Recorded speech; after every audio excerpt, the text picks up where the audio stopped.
Hi, and welcome to a new edition of On Location with Mike Streeto. I'm Mike Streeto. Today on my show, I have East Haven's best kept secret, a guy that most people know by voice, maybe not by seeing him in person, and I am talking about Mr. Ed Sabatino from 99.1 WPLR. He is the program director.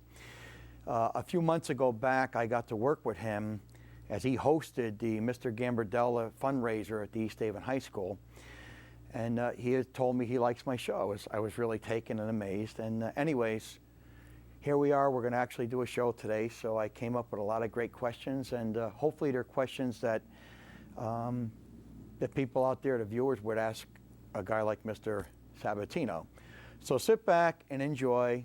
And as always, thanks for watching, and we'll see you next time. Take care. Hi, and as I promised, and here he is, Mr. Ed Sabatino. Welcome to the show. Thanks, Mike. Appreciate it. Something we've been talking about doing since the Mr. Gambardella was at the benefit we did. Yeah, benefit that you hosted, for John Gambardella, which was at the high school, and that's actually going to be, it's being edited as we speak, and it should be coming out soon. So that was one of the best experiences I think of my career. Was going there and just knowing we were doing things for the right reason. Mm-hmm. And then I read in the paper just a few weeks ago that Mr. Gambardella had gotten the chair that he needed, and everything worked out really well. Actually, yeah, and I heard that they actually made more money than they really needed to, so that was even better. So yeah, because they made more after the fact. But yeah, I've been dying to see it actually, and I've been on him, and he's been calling me saying, my kids are working on it now. I says, okay, so we actually should be coming on, I would say the end of this month or beginning of next month. I think on channel 19, the high school channel. I think it's 19. So we'll be looking for that as well. So I'm looking forward to it. Yeah, and actually, in case the viewers don't know, we actually met just prior to that. We met at Guitar Center. Yeah. And you were actually hitting the drums a little bit. And I said, oh, you know, and I didn't even know you played it. You're like a man that does everything here, huh? Oh, no, it was funny because we were back there, and Eric, one of the part-timers from the radio station, myself, and the drum tech from Guitar Centers were doing like a three-man jam on the drums, a little bit more than like a 38 special thing. And, you know, we were playing, and I saw you come back there. I went, geez, I think that's Mike from On Location. Mm-hmm. So, you know, it was great. It was a nice introduction. I didn't even know you played. You were holding some nice beats there. Thanks, man. That's how I got into radio. That was the start of radio. I was playing in a band, and we went into this radio station that actually broadcast on this channel. Wow. It was called Radio Vision, and it was back, had to be 1986. Wow. And I was playing in a band and decided that we wanted to go into the studio, record an album. At the time, they were albums. Right. And get it played on the radio. So went to this KTSJ, among other radio stations, went to PLR, and, you know, at the time, HCN was still a rock station, and tried to get everybody to play this single from, the band was called White Silence. And everybody in the band was about 15 years old, 16 years old.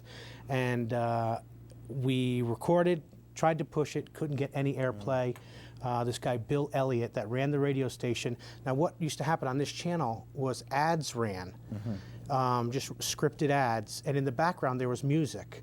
This Radio Vision station was the background music. So I went in and with the band, and I said, would you play this? And he said, yeah, we'll do a save it or break it. So I said, well, what exactly does that mean? He goes, we're going to take 100 phone calls. If the listeners say save it, we'll play it on the air, and the band gets an interview. If they say break it, we're going to smash this live on the air. So the pressure was on. Say I was nervous is probably an understatement. They play it, take 100 calls. It was 96-4, save it. Wow. That was one of those big moments in your life where, like, wow, people actually like this song that we did. And when it came time to do the interview, everybody in the band was too scared to get on the air. So I said, I'll do it. Okay, I'll go do it. As soon as I put the headphones on and we started taking calls and they started coming in, and you know, you're 16 years old and there's girls on the phone and they're asking questions about the band. All of a sudden, playing in the band is not as important as maybe getting on the radio and talking to these people all the time. I had priorities back then. But I was hooked immediately. Wow. And so I went home, I called the station owner and I said, I'd like a job immediately. And he said, not a chance. Wow. So I said, well, what can you do for me? He said, I can give you an internship. Okay, what does an internship pay? And as you know, internship pays nothing. Yeah. So I said, I can't work for nothing. My parents will kill me. I got a car, I got insurance. Right. So he said, well, I'll give you an album for every hour that you work. So I started working about 8 hours a day. And I was going to East Haven High School, so I would take the albums and I would sell them in school for $5 each. So I was making about $40 a day, which in high school was pretty good money. Yeah. And I did that for a few weeks, and then a guy got fired while I was there. And here comes the right place, right time deal. As he's walking out the door, he tells the boss that I should be on the air. And the boss said, absolutely not. He's too young. He's a kid. He sounds like Mickey Mouse. And he wasn't wrong. I had my very, very high-pitched voice. But he put me on to just spin the records and not talk. So I did that for about 3 weeks. He couldn't find anybody that was as reliable as I was at the time, so he just let me on. And he said, go ahead, you can talk, slow down, not so high-pitched. I still sounded a bit like Mickey Mouse. Did that for about a year, and then made the trip to PLR. Got on part-time at PLR. Amazing. Now with PLR now, your title is a program director. Yes. My question is, what does your job consist of, or a day in a life of a program director? What do you do, or what, Starts about 5 o'clock in the morning. So I get up and immediately turn the radio station on, listen to Chaz and AJ, make sure everything's going well in the morning show. And generally it is. The guys, they work hard, they got a good plan. So I'll listen to the morning show, see what's happening there, and then get into the station hopefully by 8 o'clock. And then my day in the office starts, and it's working with the sales team, and it's working with different programming issues and things like that, going over the music with Pam Landry, who's also middays and afternoon music director. Right. So Pam and I work closely together, and promotions and marketing and stuff like that, working with Sam Tillery. Yeah. Sam's like a state legend. Yeah. Yes, I love Sammy. Sammy's great. I actually met Sammy through Charles Rosenay. Charles and him are like this. And Sammy came to, and so did Mike Lapatino, to Charles's wedding a couple of years ago. Yeah, Sam went to London on vacation, and as a coincidence, Charles was running a Beatles tour at the same time, so I think they ran into each other while they were in London, which was great. Yeah, Sammy loves Charles, and Charles, oh my God, it's amazing. Everybody loves Sam. There's no doubt about it. He really is. Yeah. And it's funny because Sam's the guy that hired me at PLR. Wow. So I have the deepest respect for Sam that you could possibly imagine. So and it's working with Sam, and it's working with the jocks throughout the day, and morning show meetings and stuff like that, and talking to listeners and all the things that basically everything that gets on the radio, I'm in charge of. I'm responsible for. So what you hear coming out of the speakers is my responsibility. So I just have to make sure that is right. So that's my job. What is the difference? I mean, like, you kind of started to say how you started out as far as breaking into being a DJ. What is the difference like between like a DJ that goes out and you hire him to do a party versus a DJ that's on a major station like PLR or DRC or Weeby or? I guess the big difference is, when you're a live jock at a party, you pretty much get the read of the room. You look at the room and you go, okay, well, I know this type of music is working, I know that type of music is working, and I'm going to go in that direction. When you're on the air, you're talking into a microphone, so you really have to imagine that you're talking to a person. And I think that's where art meets science in the business. You can't, a lot of people think they can just turn a microphone on and talk, and it's happening, and you're set. Yeah. It's not like that. I do not have, sometimes I jock. I'm nowhere near the jock or the talent that Chaz and AJ are, or Pam or Lappy or Mike Cordotti at night. They know how to talk to the audience even better than I do, because they have that art part of it. I understand the science of it better. And that's really the difference. I've done live jockeying before and parties and things like that, and I had a great time. It was a lot of fun, but there's a big difference between the two. Because you could kind of, reenact with the audience, so to speak. You have someone near, so yeah. Yeah, absolutely. I see your point. And also the style of music can vary, because you can go from the Electric Slide to Back in Black by AC/DC to What I Like About You by the Romantics into a Frank Sinatra song at a party. Yeah. And if you did that on the air, people would just be checking out. Oh, I like that one, I'm out here. I like this one, I'm out there. Yeah. So that's what you'd get. How does PLR, in your words, or maintain its popularity?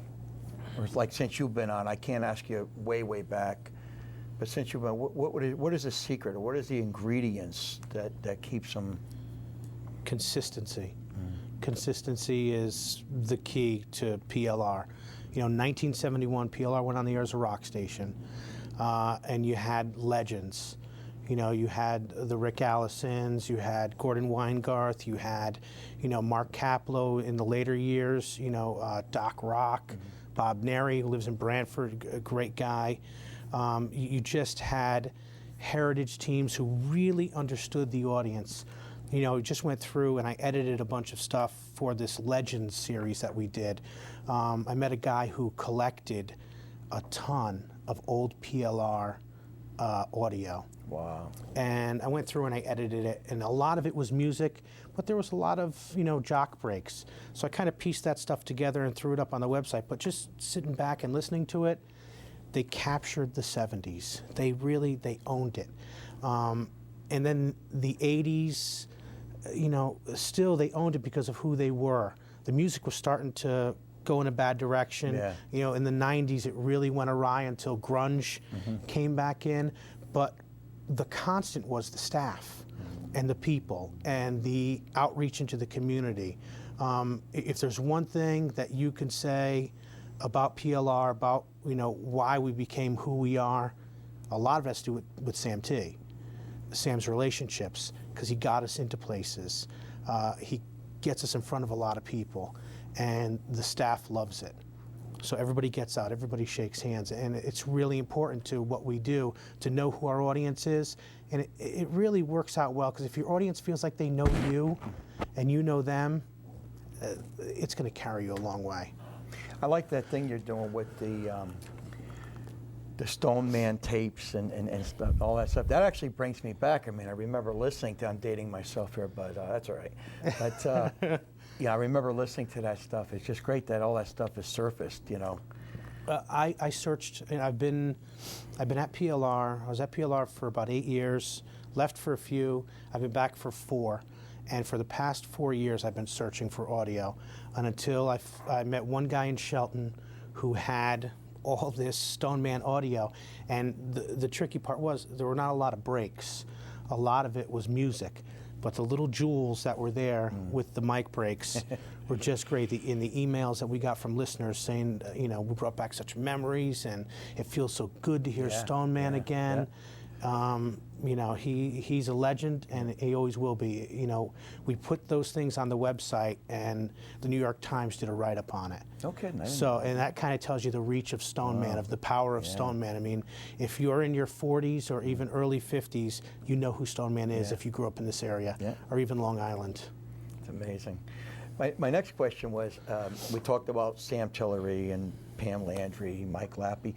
How do, a lot of people change jobs every couple of years. People change It's amazing that they've stayed on. They've been around a long time now too. I mean, it's a good company, or it's a good operation to work with, or. It's a good operation. We pay them a ton of money. No, I'm just kidding. It's a good operation, and it's a good family. I think PLR's been able to, when you have that heritage, and so you have these listeners that have been with us for a long time. You have the talent that's been with you for a long time. It's like a family. So who wants to really walk away from the family? Yeah. Nobody does. And Lappy's been with us for, I think he's going on 18 or 19 years. Yeah, I was going to say around close to 20 at least. Pam Landry just had her 14th anniversary, I believe. And Mike Berdotti at Night has been with us for I think, almost 18 years as well. He came in right around the same time as Lappy. Chaz and AJ are going on 4 years, but Chaz was with us for 8 years before that. I didn't even know that. So, he did Camp Chaos at night, which was just a wild, insane, crazy fun show. Another question, who determines the playlist and the rotation of the playlist, meaning classic rock versus newer rock or stuff of today, or like Guns N' Roses? Mm-hmm. Is that something that the program directors do? Yep. Yeah. Program director with the music director and with the listeners. We take the listeners' input on what we play and what we do and who we are. Obviously, we're looking for the adult audience. We're not going to play the kind of the kids' music to get the 12 and 13-year-olds with the radio station. But the funny thing that we're finding is Led Zeppelin, Aerosmith, Pink Floyd, Van Halen. We're getting 12, 13, 14, all the way through to 65-year-olds. I'm guessing. I'm not really sure, but I think the younger generation is tired of, I call them disposable artists. The bands that come in and they're with you for 6-8 months and then all of a sudden they disappear. Yeah. I was like, whoa, I thought you were my band. Because I think that's how people feel about their music. That's my band. And you can go all the way back to Frank Sinatra or and Elvis. Those were your artists. Right. Those are people that you loved. The Beatles. I mean, who's a bigger Beatles fan than you besides Charles? The Beatles. That's your band. Yeah. You feel like you took ownership in the Beatles. Right. And you can't take ownership in a lot of the new artists that come out. It's kind of like Here Today, Gone Today. Even in the 80s, we had a lot of that big hair stuff. They didn't last that long, and I look at them as already has-beens, so to speak. I mean, I like long stayers like the Stones. I mean, you just can't stop them. They're unstoppable, Aerosmith, we just mentioned, ZZ Top even. I mean, God. Yeah, Aerosmith just put out a new single. They have a greatest hits disc out, and there's a couple of new tracks on it. So the song's Devil in Disguise. So Monday it comes into my office. And obviously you want to get it on the air as fast as possible so the listeners can hear it. So Pam Landry and I are talking. I was like, well, let's just get this on the air. And she said, did you listen to it? I said, geez, I didn't listen to it because you have such faith in an Aerosmith or the Rolling Stones. Right. No, let's just go with it. And I got kind of that look like, make sure you listen to that first. You know what? Yeah, you're right. I probably should listen to this. The 3 minutes it's going to take to listen to this is not going to hurt us. Yeah. Listen to it, and it's exactly what I expected. It's a good, hard-driving rock song that you like on the first play. The first time you play it, you don't have to wait you don't have to wait to ingest the song to go, well, that's a good song. It just grabs you. It grabs you. You hear that, you hear Joe Perry playing that guitar riff, and you're in the right place. Someone was just telling me, I haven't picked it up yet, but someone was telling me the new Tom Petty album is real good too. The new one he's got out. The new Tom Petty disc is good. The new Bob Dylan disc is, I don't know if you've heard it. Long Stayer again. Yeah. It is unbelievable. I'd be, it's not mainstream. I'd be shocked if he didn't win a Grammy for it. Wow. I'd be shocked. It's a very good record. There are songs that are throwbacks to Dylan's old days. Then there's stuff that's new that's not exactly my taste, but they're still good songs. People that don't really like him because of who he is or the way he talks, but even if you didn't like him, you got to give credit that the guy is a genius for the writing. If you don't like him as a singer, you got to love him for the writing, if nothing else. I mean, the guy is just unbelievable. I took a words and music class when I went to East Haven High School. I was looking for that extra English credit, and Angelo Frischetti was the teacher. Mr. Frischetti, who actually played the show. He plays bass. He's a great player. And in the words and music class, the first half of the class was on Bob Dylan, and the second half was on early Genesis and Pink Floyd. Wow. And though Frischetti did not turn me on to Genesis, he really got me to love Dylan and Pink Floyd. And it was just looking at the lyrics and studying what they were all about and what his life was about. And when you get to see what somebody like Bob Dylan went through, you get an appreciation for his art. Yeah, they're all geniuses. Next question. Years ago, probably even before you got on the station, I'm probably going to be talking more of the 70s and 80s. PLR did a lot of things in conjunction with Jim Koplik and Toad's Place, or the Pine Crest. I'm going back to I'm a little bit older. Yeah. Why today they don't really do too much of that, or do they? And I don't see it, or is it more under the net? Or we still do a lot of concerts with Jimmy Koplik, or Live Nation as it's called now, and we still do shows with Toad's Place. I think what's happened is those middle bands that we had a great reputation for. Jumping in and doing a lot of shows with, and doing live shows at Lighthouse and at Pine Crest and those were things good, like that. I mean, the Lighthouse shows, we'd get 20,000 people. It was amazing. But what's happened is those artists could now play the casino for triple the money that we can pay them here to come and play with us. So that's why we're not doing as much of it. But when you listen to the station, you'll hear that we're actually involved with just a ton of shows. There's a lot of shows still going on. I think it doesn't stand out as much because you don't have the Led Zeppelins like we used to. Like a lot of those big name bands, unfortunately, died off. But the ones that are here, we're still doing stuff with. I mean, when Bob Weir tours, or the Doors of the 20th Century, which I think they're calling themselves Riders on the Storm now. I know they got sued for some copyright stuff. We're still with all those shows. The Aerosmith show, gave away a ton of tickets to it. Did some backstage stuff there as well. So there were a lot of things that we jumped on. Even the Stone show at Rensselaer Field, I think it was last year. We did a lot of giveaways with Springsteen. We had a lot of meet and greets and gave away a ton of tickets. And we have the Little Steven show on Sunday, so we got to go backstage, hang out with Little Steven, and it's neat when you go backstage at like a Stones at a Springsteen show, because you never know who's going to be there.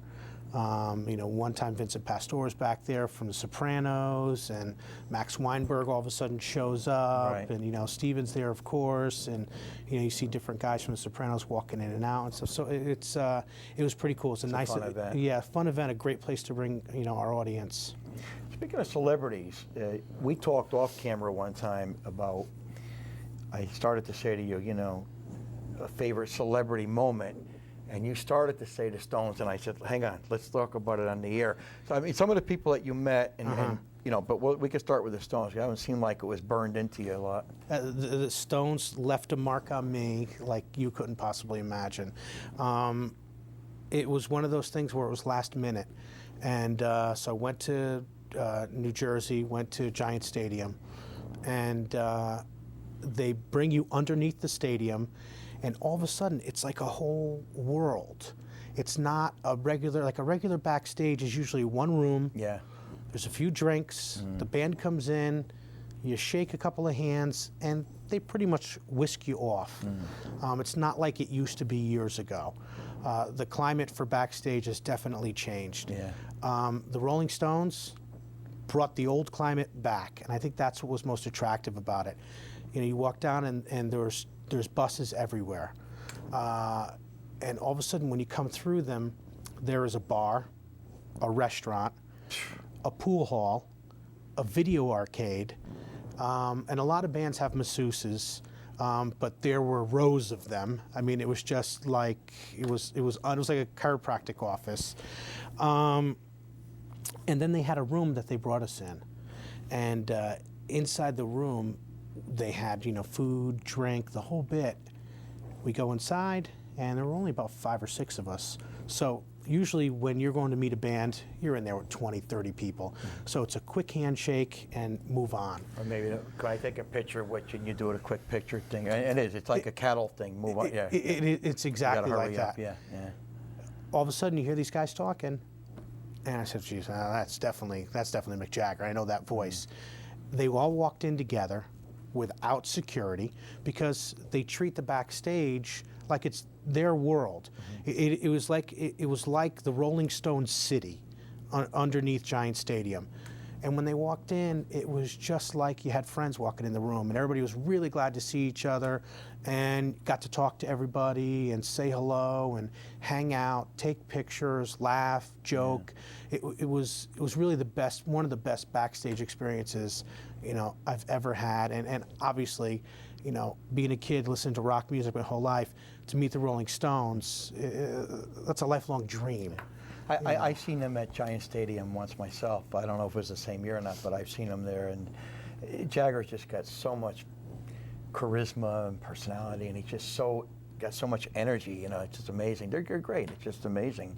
It's great that they're still around. You know, I actually like today when I see an 18-year-old or, you know, even younger, or even someone 20 with a Stone shirt or a Doors shirt on or something, and I go, all right, you know. Yeah, you know, there's hope. Yeah, there's hope. Yeah, it's like my son called me. I have a 25-year-old son, and he says, and he was really into a lot of stuff, which I don't want to get into. And he called me one night. He says, Dad, I'm at the Oakdale. I said, oh, yeah, what are you going to see? And he goes, you won't believe who I'm here to see. And I said, well, who? And he just lingered me on, and he says, I'll tell you about it. And he just kept me in suspense. And he's leaning more towards now the stuff that PLR plays, a lot of the classic stuff, you know. But I had taken him to see Guns N' Roses at the Coliseum. And I had bought their first album on vinyl. And he, at that time, wanted everything on cassette. And we went, and I actually got into them, where I went out and bought more of their stuff, you know. And we had it was a great time, you know, and especially it was at the Coliseum and everything, so. But he went to see Jethro Tull that night. That's who he went to see. Oh, no kidding. And I just went, oh, there's hope for him. Yeah. And I said, well, you know, so yeah. Ian Anderson is one of the greatest live frontmen in the world. We did a Rubbing Elbows with Ian Anderson. And do you know the story behind that? No. I guess a person in the crowd went to shake his hand and actually broke his hand shaking it. So from now on, when he sees people, he only rubs elbows. So he does Rubbing Elbows with Ian Anderson, and he has usually a jock up on stage, and then he also brings up someone from like a school or a local band and has them play on stage. And we're actually doing another Rubbing Elbows with Ian Anderson. I think this one's at the Warner Theater, and it's coming up soon. And I talked to Mr. Martino today. Oh, did you really? From East Haven High? And he has said, the musical director in the high school, and he actually said to me that he's got a female student that is a great flutist, and she's always been like, that's her idol. So he's going to use her. I forget. He told me her name. I forget. Shannon Doherty. Right. Yeah. Shannon's going to be up on stage with Ian Anderson playing. Because he asked me, he says, he goes, were you behind this? I said, nope. I said, it's funny. I just talked to him this afternoon. I says, but I have Ed doing my show tonight. He goes, get out of here. I said, I'm serious. So. Yeah, I was, you know, it was one of those things where it was an opportunity, and to get somebody from my hometown on stage with Ian Anderson was really a thrill. And he was saying to me too today that he said the music that, or the song that you want her to play, he's had the music and they've done it there, so she's actually familiar with it. So she's really psyched, you know. So. Yeah, it's really gonna be great. We've done it before, and we had. Do you know Holden Truelove? He's a blues guitarist, young kid, child prodigy. We did it at the Schubert, and Holden went up and played with Ian Anderson, and it was amazing. Wow, that's great. It was really amazing. It's great that it's someone from East Haven. That's even better. Yeah. Talk about classic rock. Why is classic rock so big? I mean, amongst the kids. I mean, Hendrix, Floyd, Doors. I mean, are people realizing that this is just great music? You know, or what is it? I mean, I think a couple things. One, it is the disposable music. They're just tired of it. I think advertising helps us out a lot, because you have Cadillac. You have all these different products using classic rock music to promote their product. And also, you know, especially in this area, their parents grew up on PLR. Yeah. So their parents are with us all the time. And I know lots of times there's that battle that goes on in the car. But I think if the parents win enough and the kids get a taste of what classic rock is really about, you know, they can fall in love with it. And that's one of the reasons why they end up going in the direction of classic rock and really fall in love with it. Yeah, it's just, it's endless music. In 2010, where would you say PLR would be? Would you say they'd be still playing Guns N' Roses, or where would you say we might be at, or what is the future? Or we won't even go there. What about the next 5 years? What do you project, or what do you see for PLR as far as? You know, I see the mainstays still being there. You know, I still see the Led Zeppelin, Van Halen's still being there in the next 5 years. Yeah, I probably see more bands like Guns N' Roses, more bands like Pearl Jam, even Bon Jovi. You know, as that audience. He's a long stayer now too. He is. You've got to give Bon Jovi the same respect that you give some of those other bands that have been around, because he's holding his own. And I think those guys are going to be there, and some of that grunge music is probably going to step up a bit into the fold. Nirvana, you're going to see more Nirvana than you've seen in the past, and things like that. Red Hot Chili Peppers. I mean, there's a great band with a great new album. Yeah. So I think you'll see more of that. Some of the newer bands, like Audio Slave, We'll those just have to see. Those bands, they stand a chance if they can keep it together. They stand a chance of actually being with us, you know, in 2011. Now, I don't know if you were in the Hamden station when they had it. Yes, I was. You were? Okay, so do you like the Milford move and station versus, it's probably more technical and... The Milford studio is, the joke is that it's the Taj Mahal of radio studios. It doesn't get more state-of-the-art than what we have. It's a fully digital studio. There's no wires. You don't see any wires at all. It's pristine. And like everything is underground. Like when you walk from one part of the building to another, the floor goes up. And the reason why the floor goes up because everything's hidden underneath. I think I was in that station once. Charles and I used to do, when we were promoting the New England Beatle conventions and stuff, we would go on and you know, we always had a good time in the morning too. We'll get more into that as well. But yeah. But it's the new studios just have everything. There isn't. There's nothing that was missed. Our engineers did an unbelievable job of building it. So yeah, I love it. The Hamden building had character. The new building, memories, the new building doesn't have that character yet. It's going to take time to rebuild it. But you know, the old building was in Chimney Square, and they knocked it down. And my wife was working right near there, and I remember driving by, and I didn't know that it had been completely knocked down. I knew they were going to knock it down. I didn't know it had happened. And I was driving by, and I look, and it's gone. And I welled up with tears because that building had so much in it. You know, if those bricks could tell stories, it would be unbelievable. That's how I'm going to be with the New Haven Coliseum. But let's not even get on that subject. That's a sore subject here. Let's try to stay away from the political things here. Now, something I didn't know that you slipped out without even knowing is that you did some time with KC 101, or I did. For some reason, I don't remember that. You know, I don't think I was listening to that station at the time. Neither was I. There was a time I was, and then, you know, in latter years, I'm not knocking at anybody, but it's not for me, you know. But no, I was at PLR for about 8 years, and I really wanted to be full time. And when you have so much heritage, the problem is there's no movement. You know, it's hard to squeeze your way in. It's hard to you know, become a full-time jock, and I didn't really think that being a full-time jock was where I wanted to be. I wanted to be a program director, but I didn't have the experience, so just staying at PLR, it was never going to happen. So I started looking around to see what was out there. And, you know, KC 101 at the time, for me, offered a lot of opportunities. I could get my hands into all different parts of the radio station. So I started as... So it was kind of like almost a good internship or something. Yeah.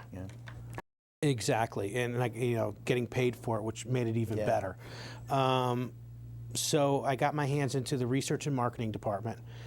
Back then, radio stations did all their research in-house. So I had a 12-man team, and we did research.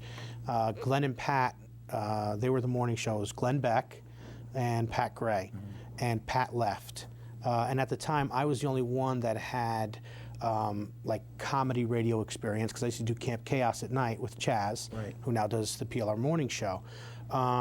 So Glenn came to me and said, listen, Pat's gone. Can you do mornings with me? And, you know, trying to think ahead, I wanted to be a program director, and I didn't believe that you could program a radio station without doing mornings, because morning show people are really different animals. They have a different mindset, and you really have to understand them. So I said, yeah, you know, I'll do mornings with you. Let's do it. And I did that for about 2.5 years until Vinnie Penn came along. Right. And, you know, Vinnie and I have been friends since high school. And he's a local guy as well, actually. Yeah, Vinnie's a local guy as well. And, you know, so Vinnie came in and I got out to become assistant program director. And it was just a great experience. It was really a great experience. And that was my launching pad to get back into the same company that owned PLR, because a program director job opened up in Norwalk at the Fox, which is also a classic rock station. So I got that job as program director at the Fox, and I just, you know, worked as hard as I could, knowing that someday a position at PLR was going to open up. And it was yours. and you know, I was going to try to get it. So it worked out. Knock on wood. And congratulations, you're doing a great job. Yeah. Thank you. Do you ever get the urge to, like, look beyond radio? Like, did you ever say, geez, I'd like to maybe do something in TV or something? Or you're just, you don't want to do that, you're happy where you are? Or? No, this is too much pressure. This is too much pressure, because you're supposed to look good. I'm not saying you have to look good. Right. You're supposed to look good when you're on TV. So getting into the television world, not a chance. Not a chance. Behind the microphone, or, you know, behind the desk, dealing with what happens behind the microphone is really my place. This subject we'll touch on, I don't want to get you in trouble, but Smith and Barber. Do you see them? You talk to them at all? Is any? Brian and I got to ask you this, because people are going to come up to me and go, "Why didn't you ask?" But we'll keep it brief. Yeah, no. Brian and I text messaged back and forth a little bit a while ago, and Bruce and I still talk. Bruce is running kind of like a little side business. So I seen Bruce, and he was telling me that he gave me a business card. He's like, yeah, he seems good. Yeah. So you know, he'll consult me from time to time about different things that are going on with it, and you know, that's it. Listen, I got no problem with those guys. I wish them all the luck in the world. They're good guys. Was it hard? Nothing against Chaz and AJ. Was it hard to replace? Maybe that's not a good word. Replace them, or find someone to? Was that a tough thing for the station? Was it scary because Smith and Barber had a lot of listeners. I mean, you know, where I was working, this guy Larry Mann in the morning would have it on. It was just continuous. I was working at the Yale Press in Branford. It's not there anymore, and that was. I mean, we just would just laugh all morning, and you know, just. It was the scariest thing I've ever done in my career. There's no doubt about it. That was the scariest thing I've ever done. But to be honest with you, you got to take some chances here and there. Chaz and AJ are doing great. But yeah, obviously I was scared. The one great thing about New Englanders is when we love somebody, we hold on to them tight and we don't let them go. Right. And that was something that I had to deal with. Those are the repercussions of, you know, when the station makes a move like that. Right. You know, and a lot of people knew that, you know, Bruce was ready to move on for a long time. So it was an extremely difficult thing to go through. We weathered that storm. You know, we've moved on to Chaz and AJ, and I really couldn't be happier. I mean, our ratings have never been higher. So I couldn't be happier with what's going on. Yeah, it was a very, very tough year, tough time. It was tough. But everybody adapted and moved on. Yep. Yeah. Does radio stations, or I should direct this back this way, does PLR use any vinyl anymore, or that's a thing in the past too? We have. Or that's something you can't talk. If there's something you can't talk about, just say the word. No. I don't want to get in trouble. No. You won't get me in trouble. No, everything is on CD or hard drive. We have one turntable in the building, and every once in a while I will go back and throw something on it just to listen to it. I still don't believe that we've, from a technical end, mastered the depth that you get off of an album on a CD. A CD's close, Right. but there's The a certain warmth or the bass response or Yes. something. I can't put my thumb on it. Yeah. Yeah, there's a certain something to an album. So every once in a while, I will pop it on, not on the air, off the air. Right. The rustic sound. Yeah, it sounds like you're sitting by a fire. Yeah. But the one thing with our PLR's digital studios, a lot of radio stations will load their music in on computer and then play it back on the air, and it gets compressed, or layman's terms, it sounds muddy. Yeah. The computers that we have doesn't sound muddy. It's called linear sound. It's crystal clear. Sounds just like the CD. Because I couldn't have it any other way for the radio station, for the audience. I couldn't imagine getting in the car and a song not sounding the way it's supposed to sound. Right. I know early when CDs first came out and they started remastering and all that sort of thing, when they first came out, they were a little tinny, or they had no bass response or whatever, or it didn't sound like the song. It was too stepped on or something. I don't know the technical terms, but yeah, it sounded different, to say the least. So, yeah, I was just wondering how much vinyl was used, and so what happened to all that vinyl? It's sitting at my house. I was a part-timer, and the program director at the time, I owned a DJ business. He said, "You still own that DJ business?" I said, "Yeah." He said, "We're throwing out all this vinyl. Do you want it?" What a decision that was. I said, "Yeah, I'll take it." So I grabbed a hand truck, and at the time I was driving a Jeep.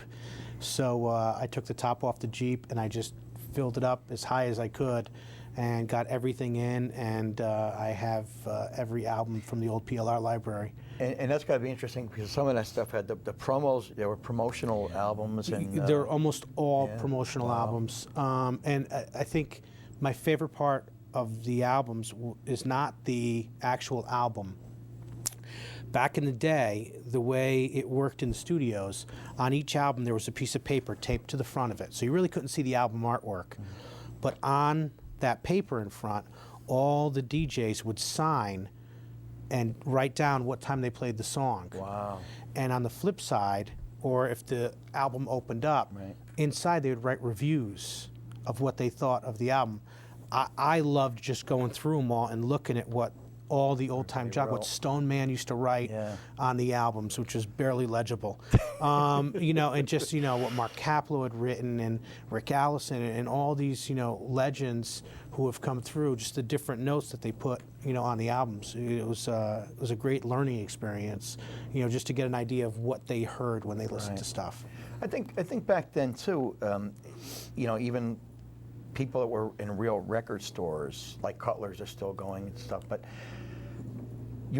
the radio stations got extra things, or you got a lot of promo stuff, pins and posters, and I think you would probably notice the record stations today probably don't get this because the record companies probably are not spending, or they don't want to, it's got to be different than it was, It's way different. Yeah. It's way and different. not probably for the better because of the economy. Yeah, there's a lot of downsizing going on at the record companies. Had a lot of friends lose jobs or have their jobs changed. Guys who were dealing with 5 rock and roll bands are now dealing with 5 rock bands, 5 pop music bands, and 10 urban bands. And these are bands that they've never worked with before, and they have no idea how to operate in their world.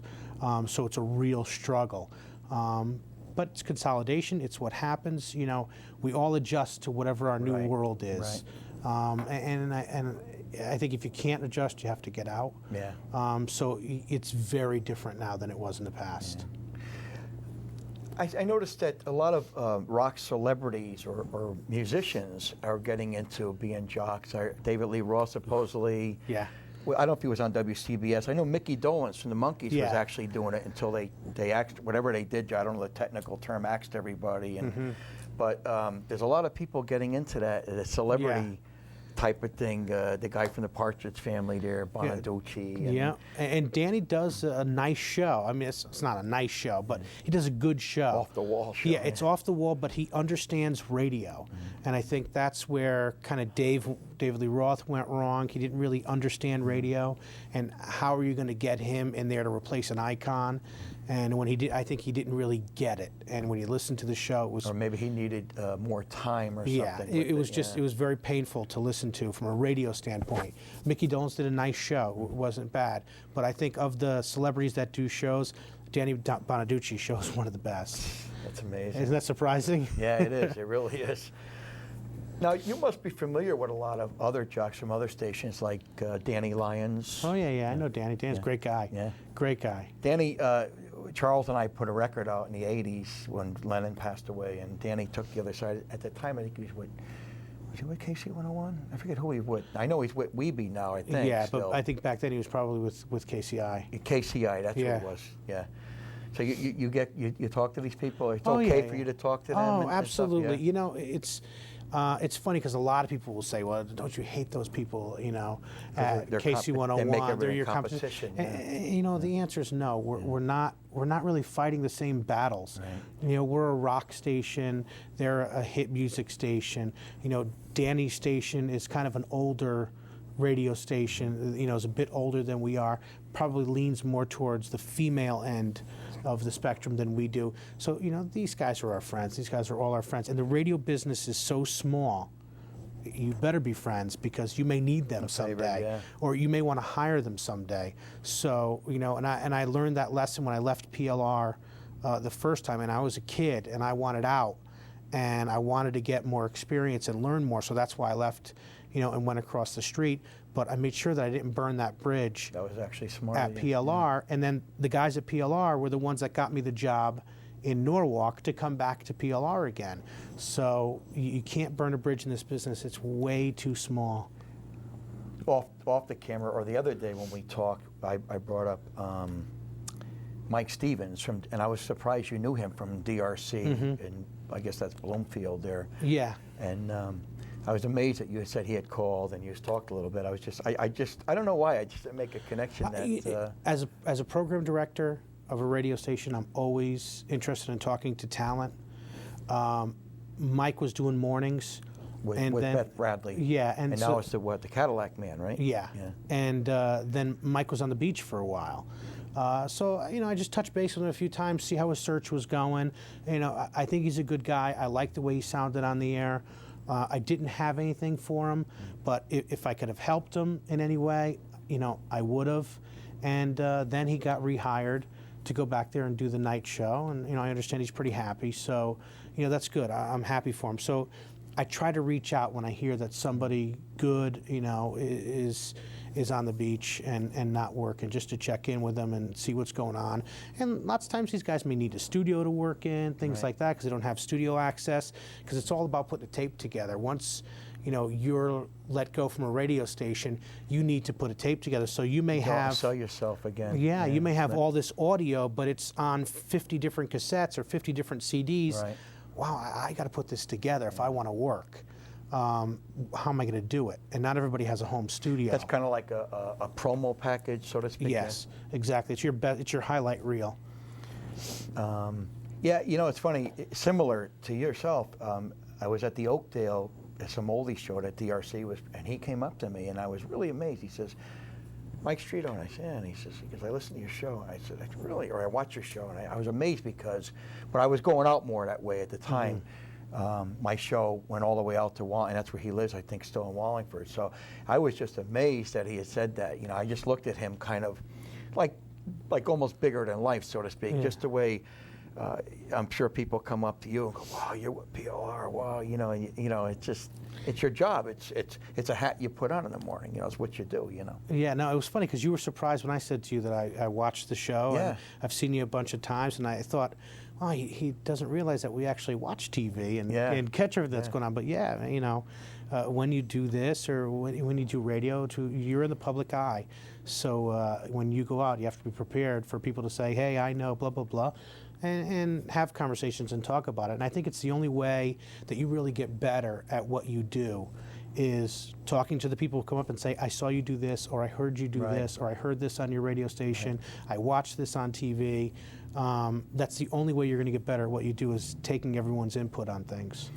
I was really flabbergasted even with you when you had said to me, like I said in the music store, that you watched the show, you were familiar with the show, as I was with Mike Stevens. And another great compliment, and it blew me out of the water, and I went to school with him, Rich Coppola from Fox 61. Yeah. He said to me, stop up the station. He gave me a tour. I was like really impressed with this, So, but Doug and I, the tech that's here today, we're talking before you got here, and I was always a behind the camera type of guy, and I got asked to kind of do it, and I was like, I don't know about this, and and now people say, oh, you're so, and he said, oh, some people, I want to stay right, like you were saying when we sat here, kind of thing too. So yeah, I want to stay right where I'm at. You're happy there. I'm happy. By the way, Doug is doing a great job. Yeah. Thank you, Doug. New Haven Coliseum. What do you feel about that, or what? It's sad, It's, to a certain extent, it's almost like when I saw the old PLR just in bricks on the ground. There's a lot of memories in that building. That's when PLR was really sponsoring and getting behind a lot of the bands in those days. We were there every week. Yeah. We were at every show. When I go through some of the archived material and I listen to the commercials of, the Black and Blue concert that was there, Black Sabbath and Blue Oyster Cult. Back then, imagine that. You'd go see those two bands for about $7. Yeah, I actually have sticker stubs. Yeah, and you get 4 hours worth of music, and it's great music, and it's loud, and it's one big party. So, I miss it. I've got unbelievable memories, of the Coliseum. My first backstage experience was at the Coliseum, and that, is something that I'll never forget. It was just to me, going backstage for the first time was just the most incredible thing. It was unbelievable. Yeah. A lot of memories there. I guess October now they're talking about blowing it up and taking it down finally. I know they've been putting it off. What was the first concert you saw there? First concert I saw there was, believe it or not, was the Beach Boys. But but they were doing more. They were doing a song. There's a riot going on, and they had always great acts. But this is about 71, 72, something like that. So you are dating yourself now, aren't you? I seen, I seen Grand Funk there. I've seen Deep Purple twice. When they did the Machine Head album, when they first released it. And I love talking about that. And then I seen them the following year when they did the Burn album, and they changed lead singers. So I seen a lot of great people there, a lot of great memories. I actually, believe it or not, I actually seen Elvis Presley there twice. I went to see Elvis there. Oh, no kidding! And I kept the stubs and everything. Yeah. So it was a great moment. And actually, a funny thing, not to get sidetracked.